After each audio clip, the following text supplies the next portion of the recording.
महाराष्ट्र में महाविकास आघाड़ी की सभी सीटों पर उम्मीदवारों की घोषणा कर दी गई है। हालांकि महायुति में अब भी कुछ सीटों पर दरार है। इनमें खासकर नासिक लोकसभा क्षेत्र में लोगों के बीच गोडसे या भुजबल को लेकर चर्चा है, क्योंकि सीट बंटवारे में सातारा सीट बीजेपी ने अपने पास रखी है, तो नासिक सीट पर एनसीपी दावा कर रही है, क्योंकि सातारा सीट फिलहाल एनसीपी के पास थी।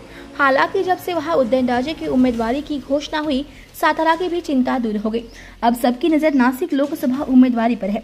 नासिक से शिवसेना शिंदे गट के सांसद हेमंत गोडसे जिद पर अड़े हुए हैं। हेमंत गोडसे और मंत्री छगन भुजबल की मुलाकात हुई। उस वक्त देखा जा रहा है कि भुजबल ने अपनी उम्मीदवारी की घोषणा न होने पर गुस्सा जाहिर किया। मैं चुनाव के अवसर पर चंद्रपुर गया था। भुजबल ने नासिक की उम्मीदवारी पर भी टिप्पणी करते हुए कहा कि वह गए थे, वहां के उम्मीदवार के लिए प्रचार भी किया है। जो जिसे नासिक की उम्मीदवारी देना है दे दो, लेकिन 20 मई से पहले फैसला कर लो। छगन भुजबल ने कहा, क्योंकि समय सीमा 20 मई तक है, इससे पहले निर्णय लिया जाए तो बेहतर होगा।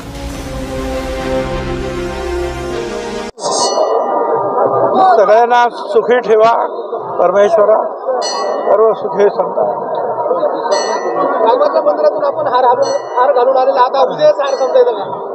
असं आहे की हा आशीर्वादाचा हार आहे काय, आणि प्रभू रामचंद्र आणि देव यांना तुमच्या निवडणुकांचं काय करायचं आहे ते तुमच्या निवडणुकांमध्ये येणार नाहीत, काळजी करू नका। तुम्हाला ते बुद्धी देतील काय द्यायचे असेल।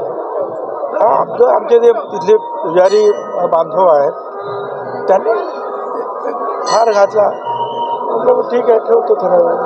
आपण रामाचं दर्शन घेतलं, हेमंत गोडसेंनी आपलं दर्शन घेतलं।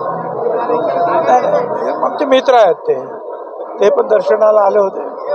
मी पण अनेक वेळा आलेलो आहे, रामरथाच्या वेळेला सुद्धा आलेलो आहे।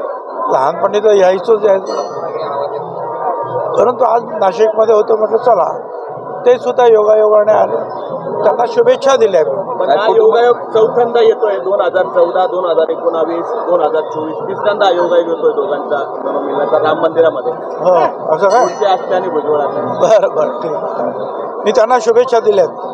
काल चंद्रपूर दौऱ्यावर होता, प्रदेशाध्यक्षांसोबत आपण अनेक ठिकाणी प्रवास केलाय, काय उमेदवारीवर संदर्भात काही चर्चा झाली? नाही, तिथे तिकडच्या उमेदवारांचा प्रचार करायला मुनगुट्टीवाराने जे आहेत आपले मंत्री महोदय ते उभे आहेत, त्यांच्या त्या क्षेत्रामध्ये जे आहे प्रचारासाठी मी गेलो होतो आणि प्रचार करून आलो रात्री।